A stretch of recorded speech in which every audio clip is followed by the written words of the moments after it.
How y'all are? I'm glad for you to see me, I guarantee. I'm gonna taste this jambalaya first. Let's just go ahead on and cook. Get the part of the chicken that I like. Turtle stew, come here, boy. You know that looks good? This is going to be good, I guarantee. Talk to it like it knows what I'm talking about. I like it. It's good. I believe in easy cooking. Believe me, I do.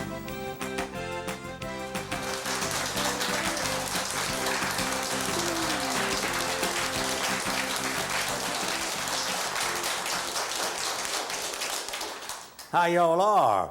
I'm glad for you to see me, I guarantee. And we're gonna bake a chicken today. And I'm gonna have to tell a story I've told before because it fits this so well. I'm gonna get the chicken going first and then I'll tell the story. We're going to, first of all, salt and pepper this chicken with cayenne pepper and salt. We're gonna put in this raised deal in this little roaster we have here. And we're gonna put in there 350 degree. Baked chicken. I love baked chicken. So what I got to do right now is get this chicken salted and peppered to where it'll taste good. And all I put around it, I don't put it on it, put around it, is a glass half water and half white wine that you don't mind drinking if you don't have any more, any other kind. I personally like red wine better because I can see it easier, you know. That salt I'm putting in, I got to get salt inside too.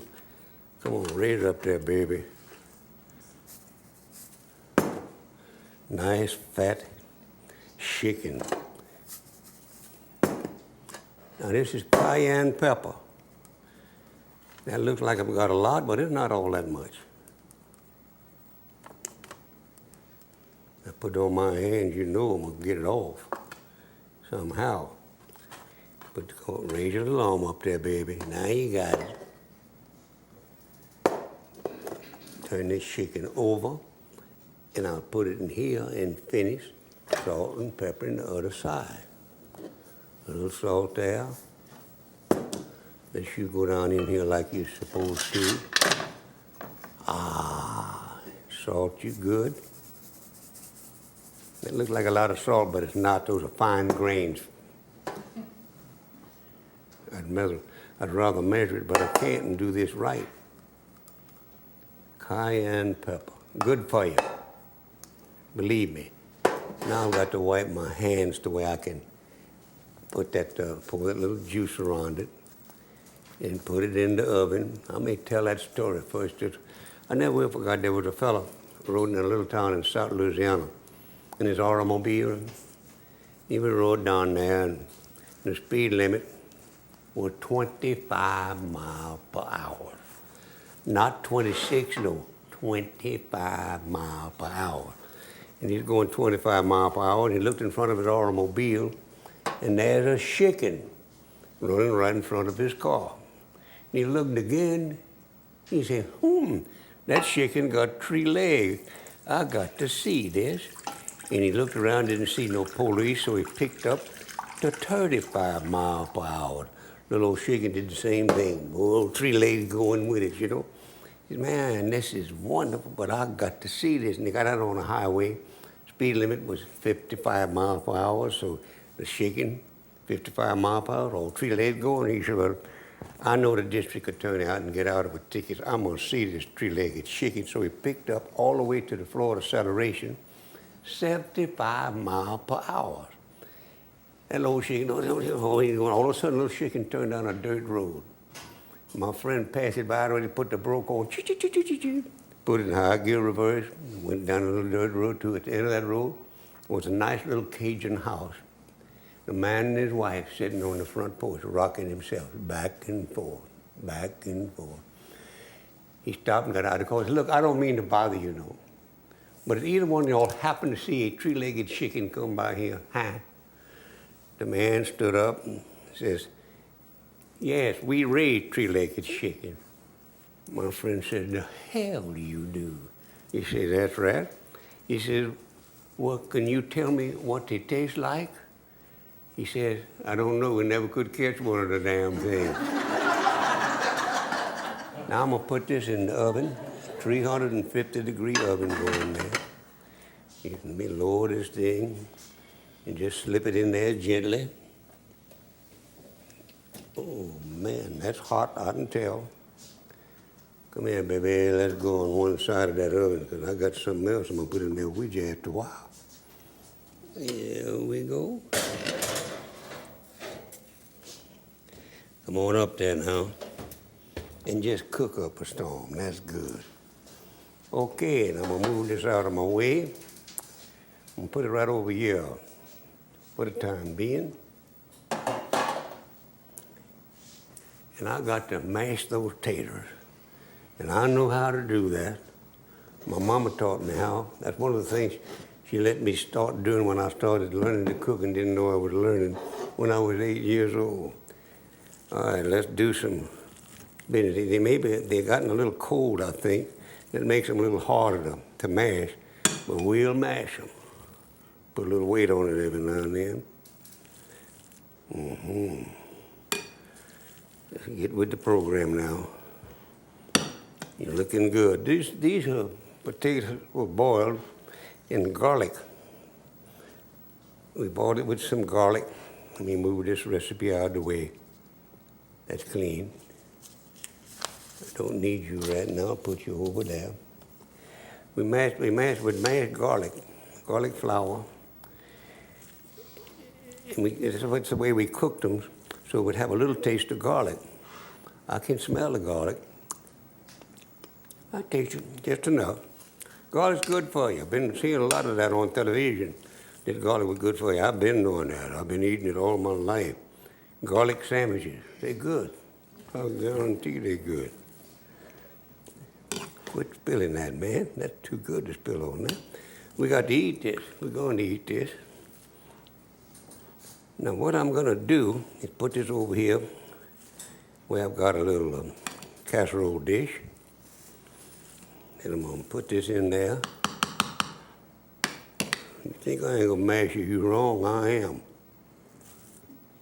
I'd like to have a bigger bowl next time I have to do this, so I hate to pick up this stuff and put it back in there. Even though this is a clean counter, I don't like to do that, no. I just stay down there like that. Now, this is a clean casserole dish. I'm going to put a little olive oil in there to grease it so it won't stick to the bottom. I got to put a little cayenne pepper on that.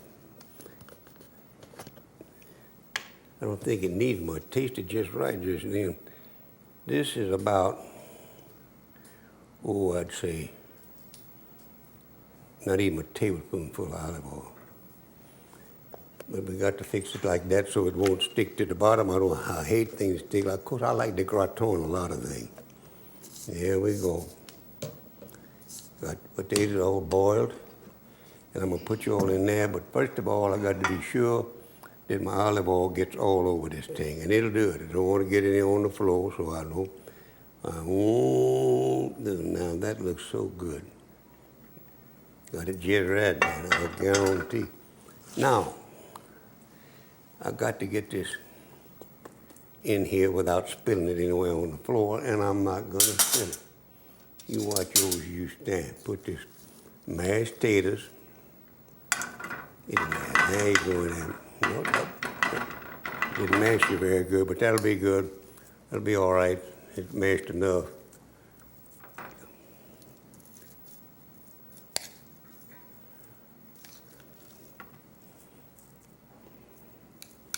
You can tell I've done this before.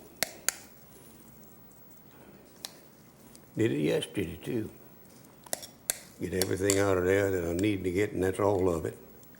And then spread it around good on there and put some grated cheese on top of it.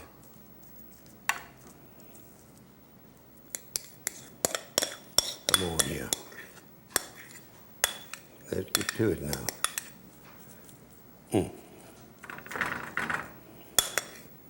Want to get all of it I can. That's all of it. Now, what I'm going to do is I'm going to put this 2 cups of grated cheese. I'm not going to put that in there. I'm going to eat it. good. Spread this out nice so it'll look pretty.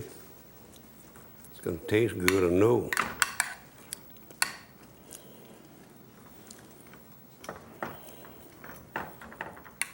Oh boy, that's beginning to look good just like it is. But we're gonna make it pretty, even prettier when we put that pretty American cheese on there. Get that like that. Take that out. My hands clean. Just washed them.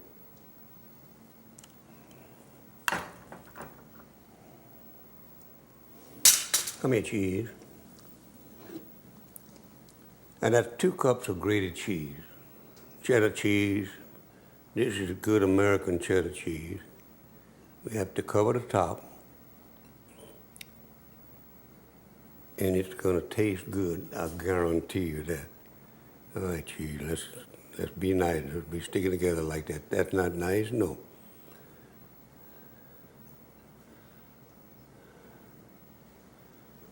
I got to tell a story in a minute.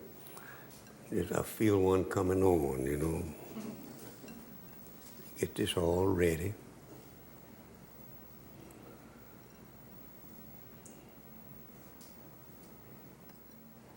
Get all over it because I want to cover it. I want to be covered with this grated cheese. 2 cups does the job.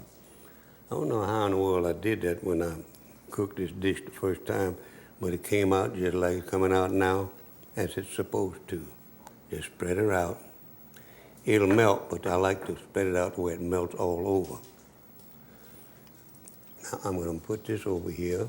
I'm going to put this back over here. Out of my way.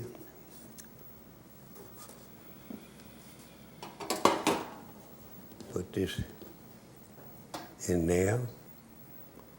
Dry my hand a little bit.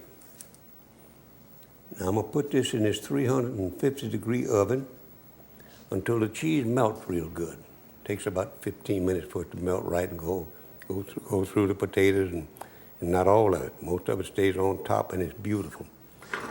Put this in that oven too as soon as I open the oven. Spread out there, girls. Now you got it. Open them oven.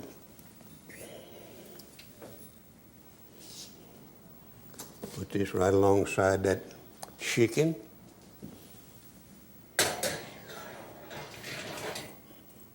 Close that oven. And pick this up that I got fixed already. And put that over where I can serve myself some of that, you know? Just a little, I'm not gonna take too much. Put it over here like this.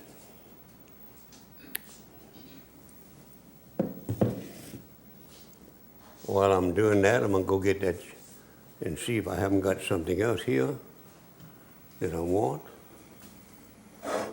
And it's not too hot. Oh, chicken. Oh, Lord. What do you know? A baked chicken I done found right there. And what I got to do with that is cut a little bit of that off. And I'm going to do that on the stove right here. I got a knife to cut it too. Right here in this drawer. Come here to me, baby. Yeah. I think I'll put the plate in between those 2 things so they won't get mad, you know? Cut a little of that chicken for me. Move there. Now.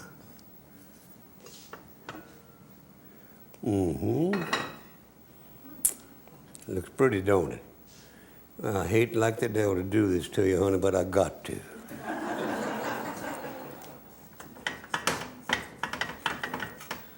Getting the part of the chicken that I like. Second joint. Or some of the meat off of it anyhow. And you think I'm gonna throw that skin away? I'm not. I'm gonna be unhealthy. I like the chicken. That's where all the flavor is in the chicken. Come here, baby. Come here. Let go. Oh, I lost my skin. That's terrible. I got to get that. That's hot. That's hot, man. Not too hot. Let's put that there. A little more of that. Let's get a little more of that, huh? All right. Should take the whole leg, but I'm not. I'm not going to be a hog. I just want a taste of it anyhow, you know. There we go. Cover this chicken back up. It'll be warm. It's warm. Not hot, hot, but warm. Put that right there. And come here, baby. Let's get some of them cheese and put that on here. This is a very easy casserole to fix. It really is. What I'm going to do is put that right there, and then I'm going to get a little more of this because I like it much. Take a little more of that. Put it right there, and I'm going to tell y'all a story. This is a true story that happened in World War II when I enlisted, and that's what I did, and went up to Camp Beauregard near Alexandria, Louisiana. I was there with a bunch of Cajuns from down on Bar Lafourche. Some of them spoke no English at all. Some of them spoke pretty good, they spoke pretty good French, Cajun French. And they put all of us out there. We were in civilian clothes, and most of them were scared to death, never been away from the bayou. And this little Cajun was standing there, and here come up top sergeant and ask you your name. And you told him your name. And he come to me and said, "What's your name?" I says, "Justin Wilson, sir." "What's your middle name?" I said, "Justin E. Wilson, sir." He walked next to me, and that little Cajun there standing there. And he asked, he said, "What is your name?" He just looked at him. He didn't understand a word he said. He said, "I ask you a question. What is your name?" And the little kid looked at me. I said, "Kelly Norman, what's your name?" He says, "Broussard." He says, "Say sir." He says, "Sir Broussard, I'll guarantee." Made himself a knight right then and there. And you know, I tell these stories, I can't help but when I tell that one, it made me think of another one. There was a boy who was getting his lessons one night down there in French country. And he was doing his arithmetic. And his daddy was sitting there. He said, "Papa," he said, "what it is, son?" He said, "I want to ask you a question. I want you to help me with this math, this arithmetic I'm doing." Excuse me, I got hay fever. And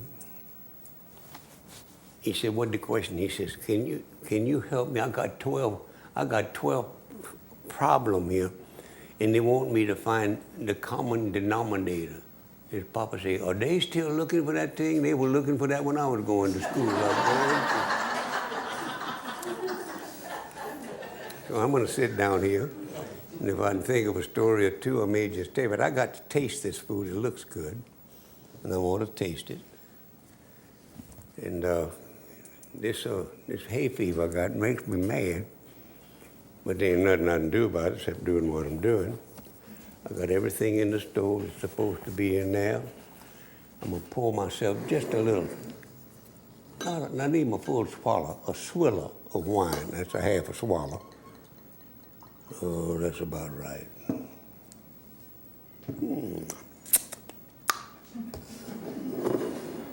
Tastes good, I guarantee.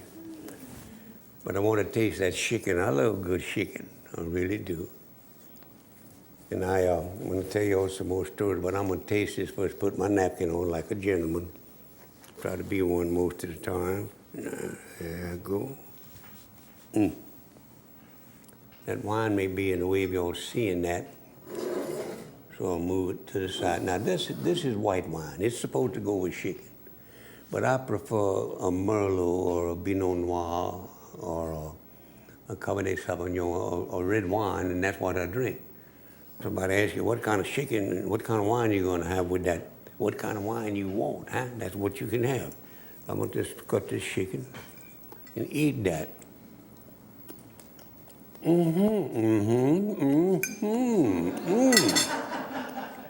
That's good, I guarantee. Oh, boy. I told you I was going to save this, and I am. I'm going to eat that skin. Because that's where the flavor is in chicken, and we have to throw it away because these people say it's not healthy. Those folks said, that is good, I'll tell you right now.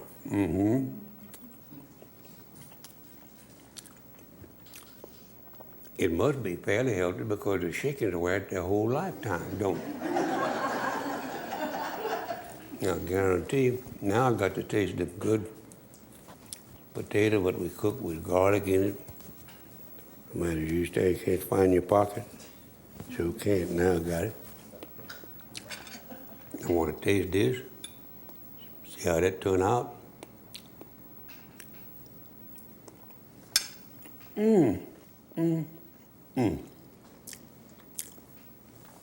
C'est bon, I guarantee. Ah, a little sip of wine.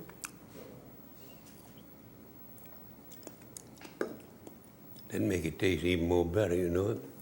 I got to tell y'all a football story because football season is right here upon us, you know it. And I love the game of football. In fact, ladies and gentlemen, I coached it one year and I done told you all I'm gonna tell you about that. I ain't gonna say nothing else. In football, I love to go to the games. I'm a big fan of several football teams. Of course, I went to LUS 5 years and I'd still be a freshman if I went back. And I'm a natural. I'm a Tiger fan for the LSU Tigers. I'm like one of them. And I like some of the Mississippi teams. I like Ole Miss, and I like Mississippi State football team. They got good football team. Except when they play LUS. I got to be for LUS. And I always was curious as the devil how these coaches got these good football players like they did all over the country. And I was visiting with a coach from a college in Mississippi, and I asked him, I would like to know how you get all these good football players. I know it takes a lot of time for you all to get these boys to the university where you can to evaluate them and all that stuff and con them into signing. I know what you're doing. Excuse me. Not polite to talk with something in your mouth, but I'm not polite.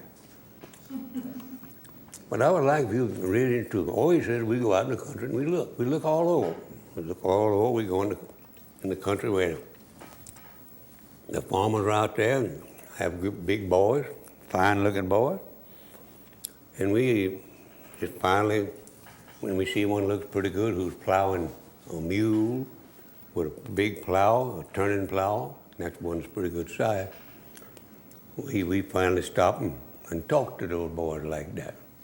And we saw several of them like that on this particular trip I'm thinking about. And finally, we were riding along about another 2 miles, and we saw a great big boy plowing a mule with a big plow, a middle buster. That's one as big as you can get a mule can plow. And we stopped, and we asked him, we don't want to find out something from you. Are you interested in football? Oh, yeah. Would you like to go to this college where I'm coaching? Oh, I don't know about that. Well, he said, what we want you to do is give us some directions. What direction is that? Can you tell me where he named the town, where that town is, huh? He picked up that plow with one hand and pointed down the road. He said, you go in that direction and turn to the right and you're gonna make it. We booked him right now. We took him to college. One thing we had to be sure they could do when we asked them direction, they'd point with a plow. And he did that. And I'm gonna take another bite or two of this because it's good and that ain't all. I hadn't had much breakfast. Let's turn you over and cut this cheese. We'll do it. Cheese and potatoes, that's awful good stuff.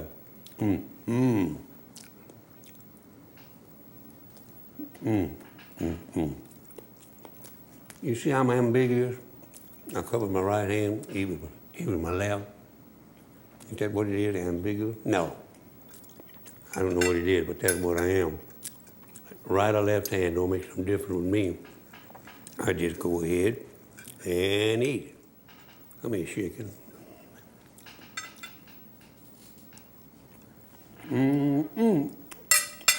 That is good stuff. And I'm proud of that. I got to tell y'all one more quick story. An old man had a camp down at Hell Island there, where I used to live in Livingston Parish with the Cajuns down there. And a bunch of young fellows used his camp quite a bit. It was just a one-room camp, but a small thing. And they appreciated what he did. And finally, one of them said, "We'd like to paint you." "Oh, he said, you know, we don't need painting it. It's all right." He said, "No, we would like to paint it white on the inside. It would be very pretty. And that ain't all. It'll make it look much larger, I guarantee," one of them told me. "Oh," he said, "well, go ahead on. I could use a little more room, I guarantee." And they painted white for him.